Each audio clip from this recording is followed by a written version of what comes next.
ఆయన మాటతోటి కొన్ని లక్షల మంది తెలుగు యువతని మోటివేట్ చేశారు. ఎంతోమంది జీవితాల సక్సెస్కి ఒక కారణంగా మారారు. ఆయనే మన గంప నాగేశ్వరరావు గారు. నమస్తే సార్. నమస్తే.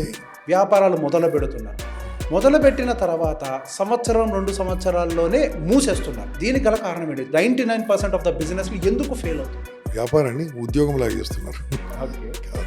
వ్యాపారాన్ని వ్యాపారంలో చేయాలి. వ్యాపారం చేయాలంటే సమయం ఉండదు, క్రియేటివిటీ కావాలి, ఓపిక కావాలి, టైమ్లీ మారుతుండాలి, కొత్త టెక్నాలజీ వాడుతుండాలి, ప్రజెంటేషన్ స్కిల్స్ నేర్చుకోవాలి, డిమాండ్ వర్సెస్ సప్లై నేర్చుకోవాలి, ఎక్కడేమొస్తుందో తెలుసుకోవాలి, ఎప్పుడు అమ్మాలో తెలవాలి, ఎప్పుడు అమ్మాలో తెలిసే బదులు ఎప్పుడు కొనాలో తెలవాలి, ఎప్పుడు అమ్మాలో తెలిసే బదులు ఎప్పుడు కొనాలో తెలవాలి. ఆ వ్యాపారస్తుగా ఉంటాడు. ఏదో వ్యాపారం మొదలుపెట్టి మార్నింగ్ నేను 10:30కి ఓపెన్ చేసి 5:30 క్లోజ్ చేస్తా అంటే ఇంకే లాభం లేదు కదా. దాన్ని కూడా ఎలా 100% దిగి పని చేస్తే నీ దగ్గర 100 మంది ఎంప్లాయీస్ ఉంటారు రేపు.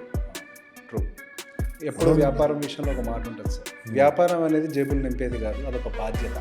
దాంట్లో కొన్ని వందల కుటుంబాలు బతుకుతాయి. అదొక బాధ్యత. మనం ఎంతో మందికి ఆకలి తీర్చే వాళ్ళుగా ఉంటాం. ఎప్పుడు మీ వీడియోలు నేను వింటూ ఉన్నా కానీ ఎంతకాలం బానిసల్లాగా ఉద్యోగాలు చేస్తాం, మనం కూడా ఎంటర్ప్రెన్యూర్ అవ్వాలి. మీరు చెప్పిన మాటలతో నేను జీవితంలో ఒక్కరోజు కూడా ఉద్యోగం చేయలేదు. నేను కంప్లీట్ అయిన దగ్గర నుంచి ఇండివిజువల్ ప్రొఫెషనల్గానే సాగిస్తున్నాను. ఈరోజు అందరికీ పరిచయం. కానీ దీంట్లో కొన్ని దెబ్బలు తింటావు. ఆ దెబ్బలు తినప్పుడు పట్టుకొని కొట్టాలి. అది చెప్పండి. పట్టుకొని కూర్చోవాలి. పట్టుకోలేదనుకో మళ్ళీ ఇంట్లో మళ్ళీ ఉద్యోగంలో పెట్టేస్తారు. పట్టుకొని కూర్చోవాలి. ఆ దెబ్బలు కంపల్సరీ ఉంటాయి. ఒక ఫ్రెండ్ చిన్నప్పుడు, అంటే I'm talking about 20 years back, మాతో పాటే ఉద్యోగం చేసేవాడు. అతనికి ఎక్కడో కాలింది, రిజైన్ చేసి next day morning super market పెట్టాడు. ఓకే, ఎందుకంటే వాళ్ళ నాన్న కిరాణా షాప్ ఉండేది. ఇప్పుడు నాకు తెలిసిన వరకు 100 సూపర్ మార్కెట్లు ఉన్నాయి ఆయనకు. ఇక పేరు చెప్తే అడ్వర్టైజ్మెంట్ అయింది కాబట్టి 100 సూపర్ మార్కెట్లు. అట్లే చెప్పండి. అంటే 100 సూపర్ మార్కెట్లు అంటే కారణం ఏంది? కనీసం ఒక 20,000 మందికి జాబ్ ఇచ్చాడు కదా. ఎన్ని కుటుంబాలు ఎయిర్పోర్ట్లో కూడా పెట్టాడు. ఈ మధ్యలో ఎయిర్పోర్ట్లో కూడా పెట్టించాడు. నాకు అర్థమైంది sir. Okay. So this is how some people do like this, something డిఫరెంట్గా చేస్తారు కదా. Business is a responsibility. Correct. ఇప్పుడు ఈ ప్రక్రియలో సార్, వ్యాపారం చేసి బంగారం లాంటి ఉద్యోగం వదిలేసి వ్యాపారం చేసేవాడికి బయటకు బయలుదేరినప్పుడు ఇంట్లో వాళ్ళ సమస్యల కంటే చుట్టుపక్కల వాళ్ళు క్రియేట్ చేసే వాటి సమస్యల వల్ల ఇంట్లో వాళ్ళు మన మీద చాలా ప్రెషర్ పెడతారు. ఉద్యోగం వదిలేసాడు, ఇంకా జీవితం లేదు, జీవితంలో రూఢం పడిపోయింది, తినడు, మూర్ఖుడు, మొండోడు. అసలు డబ్బులు సహకారం అవసరం లేదు, కానీ ఒక మనిషి నడవాలి అని అంటే బలం కావాలి. అది మెంటల్గా చుట్టుపక్కల ఉండాలి. ఇటువంటి సమయంలోనే చాలా మంది డిప్రెస్ అయిపోయి లో అయిపోతూ ఉంటారు. మమ్మల్ని నేను ఎట్లా మోటివేట్ చేస్తాను? నేను ఒక విషయం ఏమి, అసలు నీ పేరు ఏం పేరు? రేవంత్. నీ పేరు రేవంత్. నేనేమన్నాను? నేను డాష్ అన్నాను. నీ పేరు ఏం పేరు? రేవంత్. నేనేమన్నాను? డాష్ అన్నారు. నీ పేరు డాషా? నా పేరు రేవంత్. మరి ఎందుకు తెలియదున్నావు? కాబట్టి ఎవరు ఏమన్నా సరే మొండిగా ఉండాలి. నెంబర్ 1. ఎందుకు మొండిగా ఉండాలి తెలుసా? నేను అనేవాళ్ళు ఉంటారు, ఏం చేసినా అంటారు, ఏం చేయకుండా అంటారు. ఓకే, అందరితో మంచోడు అనిపించుకోవడము అనేది ఒక రోగం. ఇది గుర్తుంచుకో. అందరితో మంచోడు అనిపించుకోవడం పెద్ద రోగం ఇది. Okay, impossible. దేవుడు అనిపించుకోవాలి. నువ్వెంత, రేవంత్ ఎంత, నేనెంత, గంప ఎంత, ఎవరెంత. కాబట్టి వాళ్ళని మెప్పు కోసం నువ్వు పని చేయకు. నీ ఫ్యామిలీ నీకు ఎప్పుడు అపోజ్ చేస్తారు తెలుసా? వాళ్ళ చేతి నిండా డబ్బులు వినప్పుడు అపోజ్ చేస్తారు. వాళ్ళకి ఏం చేయాలి తెలుసా? ఇలాంటివి చేసినప్పుడు ఒక 6 months డబ్బులు ముందు పెట్టు. 6 months మంత్లీ యావరేజ్గా 50,000 60,000 ఖర్చు వస్తుంది ఇంటికి. యావరేజ్ సింపుల్ ఫ్యామిలీ కూడా వస్తుంది అనుకో. ఒక 3 లక్షలు పెట్టేసి నన్ను 6 నెలల వరకు అడగకు. 6 months నాకు ఫ్రీడమ్ ఇవ్వమని చెప్పు. ఇప్పుడు ఏమన్నారు? 6 months మీ ప్రయత్నం చేయండి. అప్పుడు ఈ ప్రెషర్ ఉండదు. అసలు పోయి ఇదే మొదలైతే నువ్వు పని చేయవు, ఇంట్లో కూర్చుంటావు, ఇది తిరుగుతావు, ఇది చేస్తుంటావు, అదేదో బైక్లు అన్నావు, ఇదన్నావు, ఇదన్నావు అని నేనేం పని చేయలేదు ఇంకా. కాబట్టి ఆ రకంగా వాళ్ళకు ఇంటి వాళ్ళకు డబ్బులు చేస్తే ఏమన్నారని అది చాలామంది మిస్ అవుతూ ఉంటారు. ఏం చేస్తుంది తెలుసు? ఇంట్లో నుంచి వెళ్ళిపోవడమో, పారిపోవడమో, ఇవన్నీ చేస్తున్నా నాన్ సెన్స్. నీ మీద ఏం బాధ్యత లేకుండా ముందు చెప్పాలి. నేను 6 నెలల వరకు నేను జాబ్ ఏం చేయాలి, నన్ను వదిలిపెట్టండి. ఇంట్లో అన్నం పెడతారా? పెట్టండి, లేకుంటే నేను ఎక్కడైనా తింటా, ఏమైనా చేస్తా. మీరు ఒప్పుకుంటే నేను చేస్తా. 6 నెలలు ముందు చెప్పాలి వాళ్ళకు. ముందు చెప్పి నా ట్రయల్స్ అని చేయనియండి. అలా చెప్పకుండా స్టార్ట్ చేస్తే ఇబ్బందులు వస్తూ ఉంటాయి. చెప్పి చేయండి. ఫెయిల్ గారు బాస్ ఎవరు, ఫెయిల్ కానే గారు. ఎందుకు ఫెయిల్ గారు తెలుసా రేవంత్? వాళ్ళు ఏమనుకుంటారంటే నేను ఫెయిల్ అయితే ఎట్లా అనుకుంటారు. ఫెయిల్ కాంతి ప్రపంచంలో ఉందా?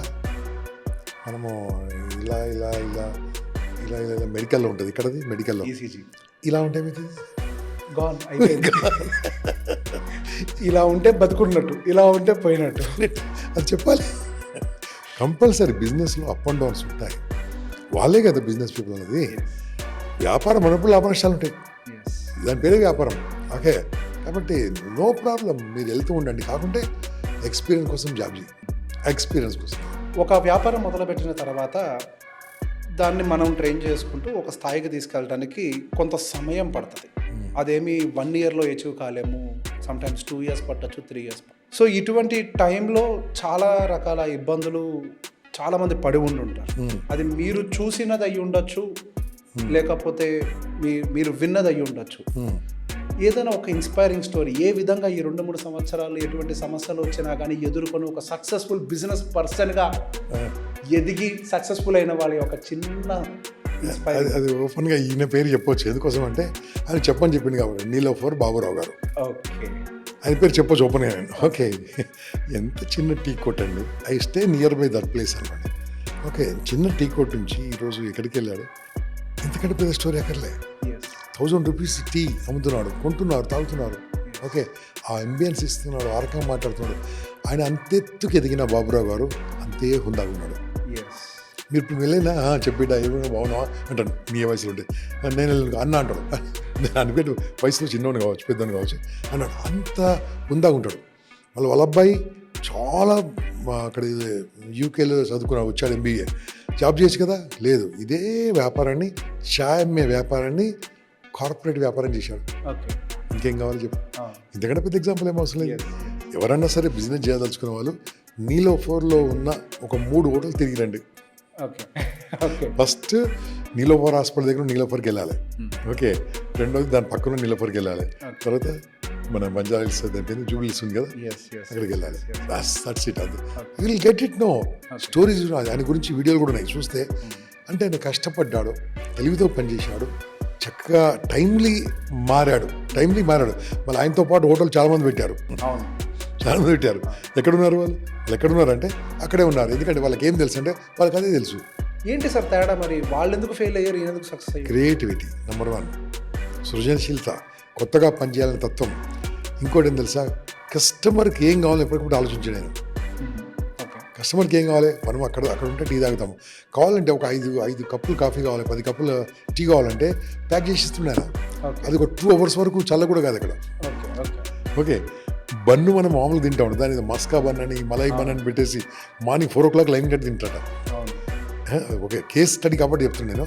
సో హౌ దిస్ హ్యాపెండ్, కస్టమర్కి ఏం కావాలో ముందే ఆలోచించుకొని తీసుకొచ్చాడు. మనం ఆలోచించింది కస్టమర్కి అలవాటు చేసి కస్టమర్ తీసుకొస్తే బెస్ట్. ఓకే, కస్టమర్ కోరిన తర్వాత మనం ఇస్తే నాట్ ఓకే, మనం అందించగలగాలి ఫస్ట్గా. మరి అది చేయాలి అని అంటే ముందే కొంత రిస్క్ తీసుకోవాల్సి ఉంటుంది. ఆ రిస్క్ దగ్గర కదా ఇంట్లో ప్రాబ్లము, బయట ప్రాబ్లము. రిస్క్ తీసుకోవాలి. నేను చెప్పాను ఇది ఇంత సూత్రం మాట్లాడలేము ఇంతకుముందు. అంతే, రిస్క్ ఈజ్ కంపల్సరీ. రిస్క్ లేకుంటే ఏం లేదు. వ్యాపారం అన్నప్పుడు లాభాలు ఉంటాయి, నష్టం. ఇంకోటి, ఈ నీలోఫర్ గురించి తీసుకుంటే కేస్ స్టడీ, వాడు ఫెయిల్ అయిన కూడా కొన్ని ఉండొచ్చు, మనకు తెలియదు కదా, ఉండొచ్చు.